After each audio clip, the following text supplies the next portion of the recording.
আবিদের কথা আমরা বলি, দেখবেন অত্যন্ত বিনয়ী এবং ত্যাগী, এবং যে জাতির প্রতি যে একটা কমিটমেন্ট, স্টুডেন্টের মানে তাদের বন্ধু সহপাঠী শিক্ষার্থীদের মধ্যে বা তাদের প্রতি যে একটা কমিটমেন্ট, তা কিন্তু তার কথাবার্তা এবং আচার আচরণ, ম্যানার এবং ডিগনিটি, এগুলো আমরা দেখতে পাচ্ছি। এবং তাকে কিন্তু ইতিমধ্যে সাধারণ শিক্ষার্থীদের গ্রহণ করেছে।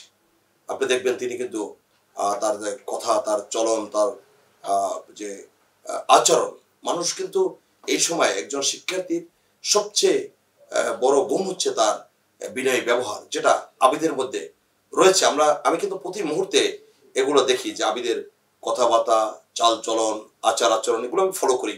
এই ছেলেটির মধ্যে আমি আগামী দিনের তারুণ্যের যে নেতৃত্ব, সেটা কিন্তু আমি দেখতে পাচ্ছি এই মুহূর্তে আমি অভিভাবক হিসাবে। আর যেটা বলেছেন ছাত্র শিবিরের যে সাদিক কায়ুম, সে আমাদের সন্তান সমতুল্য, তারও যথেষ্ট গুণাবলী রয়েছে।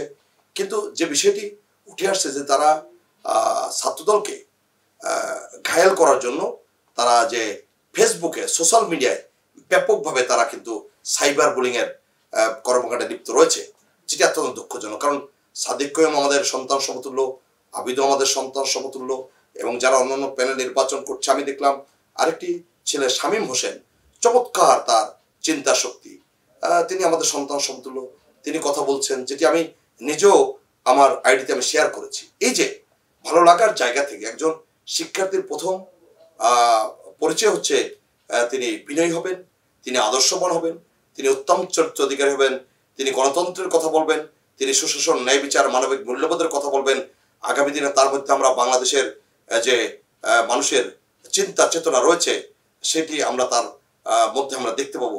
এক্ষেত্রে আমি মনে করি যে আবিরের নেতৃত্বে ছাত্রদের প্যানেল রয়েছে, তাদেরকে সাধারণ শিক্ষার্থীরা গ্রহণ করেছে। এবং আজকে দেখেছি নারী শিক্ষার্থীরা তাকে যেভাবে অ্যাপ্রিসিয়েশন দিচ্ছে, তাকে যেভাবে সাহস যোগাচ্ছে, এটা আমার কাছে অত্যন্ত একটি অনুকরণ দৃষ্টান্ত বলে আমি মনে করি। এবং হলগুলোতে যেই মুহূর্তে যে আবহাওয়া বিরাজ করছে, সেটা অত্যন্ত আমাদের জন্য, এই যে যারা শিক্ষার্থী রয়েছে তাদের নির্বাচনের আরেকটি মাইল ফলক। কারণ সমস্ত হলে কিন্তু নির্বাচনে একটা আবহাওয়া বিরাজ করছে। তবে একটি ভালো লক্ষণ হচ্ছে এই মুহূর্তে আমরা বড় ধরনের সহিংসতার খবর কিন্তু পাইনি। তারা পাশাপাশি পড়ছেন, একে অপরের সাথে শুভেচ্ছা বিনিময় করছেন। এটা জাতীয় রাজনীতিতে এক ধরনের শিক্ষণীয় বিষয় কিন্তু রয়েছে। আমরা যে গুণগত পরিবর্তন আনতে চাই, আমাদের প্রিয় নেতা জনাব তারেক রহমান যিনি বারবার বলছেন রাজনীতিতে গুণগত পরিবর্তন দরকার, সেটা কিন্তু ঢাকা বিশ্ববিদ্যালয় এই সাধারণ শিক্ষার্থীরা নেতা নির্বাচন করে একটা গুণগত মান যদি পরিবর্তন করতে পারে, তাহলে জাতীয় রাজনীতিতে এটা মাইলফলক হিসেবে কাজ করবে। আগেও বলেছি, এই ঢাকা বিশ্ববিদ্যালয়ের যে ঐতিহ্য, যে ইতিহাস, সেখানে ছাত্রদলের কিন্তু একটা বিশাল ইতিহাস ঐতিহ্য রয়েছে। 90-এর গণঅভ্যুত্থানে সম্মুখ সারিতে ছাত্রদলের নেতাকর্মীরা নেতৃত্ব দিয়েছে।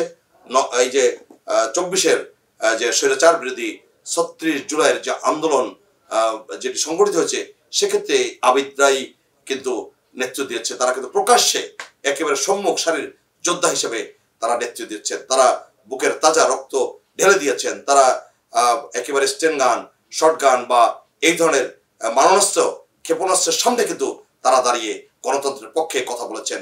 তারা গণতন্ত্রের মুক্তির জন্য তাদের জীবন বিলিয়ে দিয়েছেন। এই যে তাদের চিন্তা চেতনা, ঢাকা বিশ্ববিদ্যালয়ে মেধাবী শিক্ষার্থীদের যে এক ধরনের দেশপ্রেমের চেতনা তাদের ভিতরে উজ্জীবিত হয়, এটা আমাদের জন্য একটি অনুকরণ।